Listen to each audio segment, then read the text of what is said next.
कुछ देर पहले जिस लड़की की हालत बिल्कुल भी ठीक नहीं था, पसीने से भीगी हुई थी, शायद कोई बुरा सपना देखा हो।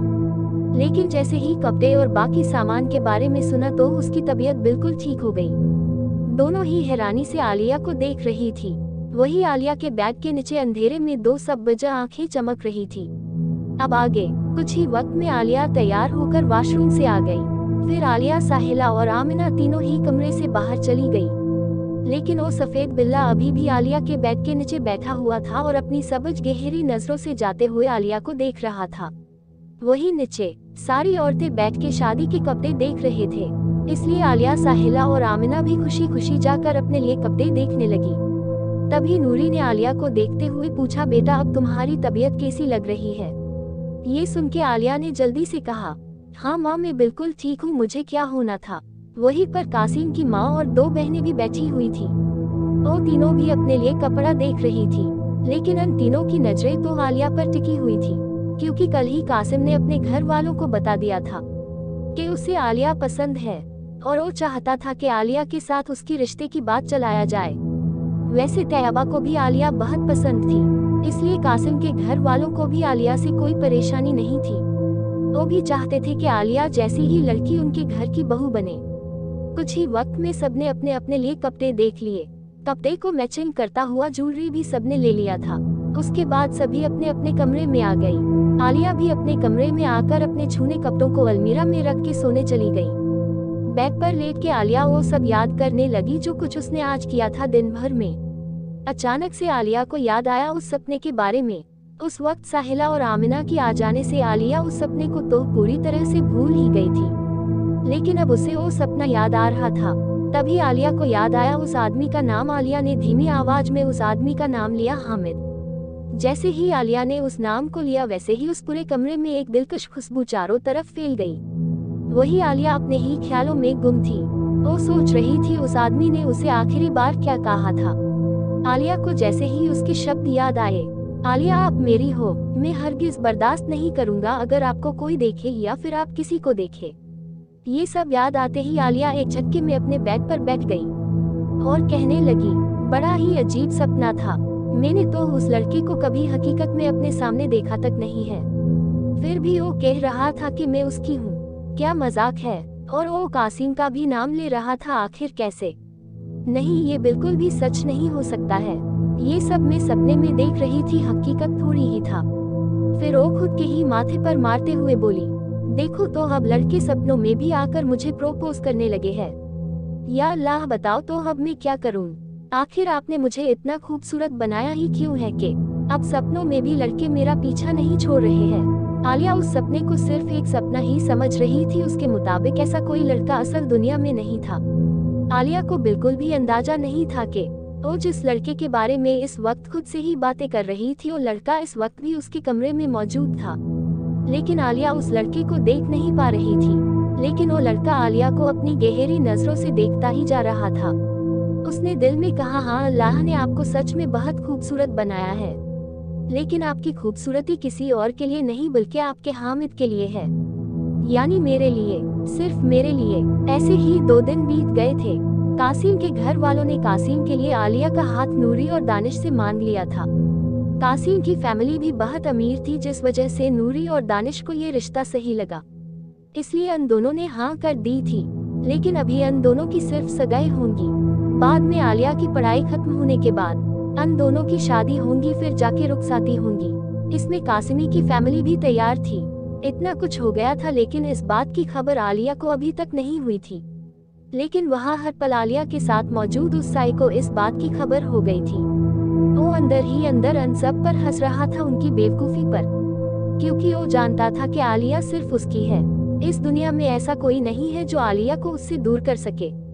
न जाने कितने सदियों से वो यहाँ पर आलिया का इंतजार कर रहा था, और अब कोई और आकर आलिया को उससे दूर ले जाएगा।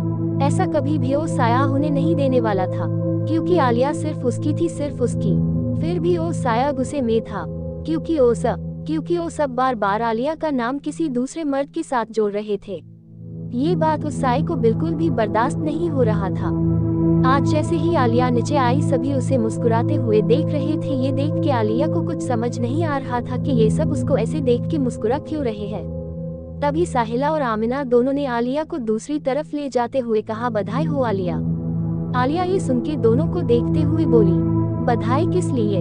ये सुन के साहिला ने कहा, आलिया आखिर तुम्हारा रिश्ता पक्का जो हो गया है। ये सुन के आलिया चौंक गई और बोली, क्या मेरा रिश्ता पक्का हो गया है? लेकिन किसके साथ?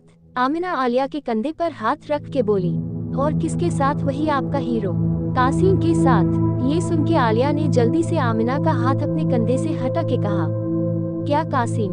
कासिम के साथ? लेकिन कब, कैसे, और ये मुझे क्यों पता नहीं है? साहिला ने इस बार आलिया को शांत करते हुए बोली, कल ही हुआ है। कासिम ने अपने घर पर तुम्हारे बारे में बात की तो तैयबा फुप्पी भी मान गई। तुम उन्हें पसंद हो, इसलिए उन्होंने तुम्हारे अम्मी और अब्बू से बात किया था। अन दोनों को भी कासिम बहुत पसंद है, इसलिए उन्होंने ये रिश्ता पक्का कर दिया है। ये सुन के आलिया हैरान हो गई। उसने परेशान होते हुए कहा, लेकिन मैं अभी शादी नहीं करना चाहती हूँ, अभी मैं पढ़ना चाहती हूँ। ये सुन के आमिना ने कहा, हाँ भाई हाँ, तुम सच में बहुत किस्मत वाली है। पता है तेरे अब्बू ने भी यही बात की थी कि मेरी बेटी अभी बहुत छोटी है और उसे पढ़ाई भी करना बहुत पसंद है, इसलिए जब तक उसकी पढ़ाई खत्म नहीं हो जाती तब तक तुम्हारी शादी नहीं होगी। कासिम और उसके घर वाले भी चाहते हैं कि तुम अपनी पढ़ाई खत्म करें, उसके बाद ही जाके निकाह पढ़ाया जाएगा। ये सुन के आलिया के चेहरे पर जो 12 बजे हुए थे अब वो नॉर्मल हो गई, फिर वो शर्माने लगी। ये देख के साहिला और आमिना दोनों ही आलिया को छेड़ने लगी। आमिना ने कहा, आलिया यार तुझे तो सब कुछ बैठे बिठाए ही मिल गया, इतना अच्छा सौहर, काश हमारी भी किस्मत ऐसी होती। फिर वो तीनों एक दूसरे के साथ मजाक करते हुए हंसने लगी। लेकिन वही हामिद जो कि आलिया के आसपास ही मौजूद था, उसे आलिया का कासिम के नाम पर शर्माना खुश होना बिल्कुल भी पसंद नहीं आ रहा था। अचानक से हामिद वहां से गायब हो गए। वही आलिया को ऐसा लगा जैसे वो जिस भारीपन को इतने वक्त से अपने आसपास महसूस कर रही थी वो उससे दूर हो गया है, जिससे आलिया ने एक सुकून की सांस ली। आलिया, साहिला और आमिना जैसे ही तीनों अंदर आई, वहां पर घर के सभी बड़े बैठे हुए थे। आलिया को अंदर आता हुआ देख के तैयबा ने आलिया को अपने पास बुलाया, फिर वो आलिया से बातें करने लगी। वही कासिम ऊपर फ्लोर पर खड़े होकर नीचे अपनी माँ और आलिया को बातें करता हुआ देख रहा था। उसके होठों पर हल्की सी स्माइल थी आलिया को देखते वक्त। तभी किसी ने कासिम को कहा, कासिम स्टोर रूम से पुरानी सामान लाना है, मेरे साथ चलो। ये सुन के कासिम ने कहा, हाँ आप चलो, मैं अभी आ रहा हूँ। क्योंकि कासिम अभी भी आलिया को ही देख रहा था। इस बार उस इंसान ने थोड़ी सख्ती में कहा, कासिम मेरे साथ चलो। कासिम को भी इस बार उस आदमी के लहजे में सख्ती महसूस हो रही थी, इसलिए कासिम को ना चाहते हुए भी उस इंसान के पीछे स्टोर रूम में जाना पड़ा। कासिम ने उस इंसान को नहीं देखा था क्योंकि वो इंसान कासिम को बुलाने के बाद स्टोर रूम में खुद ही चला गया था। कासिम को लगा शायद वो इंसान कासिम से नाराज हो गए है, इसलिए वो यहाँ पर कासिम के लिए नहीं रुका, इसलिए कासिम भी सीधा स्टोर रूम में चला गया। लेकिन जैसे ही कासिम स्टोर रूम में पहुंचा वहाँ पर कोई भी नहीं था, जबकि कासिम ने खुद उस इंसान को स्टोर रूम के अंदर जाते हुए देखा था। कासिम की आंखें खौफ से बड़ी बड़ी हो गई थी।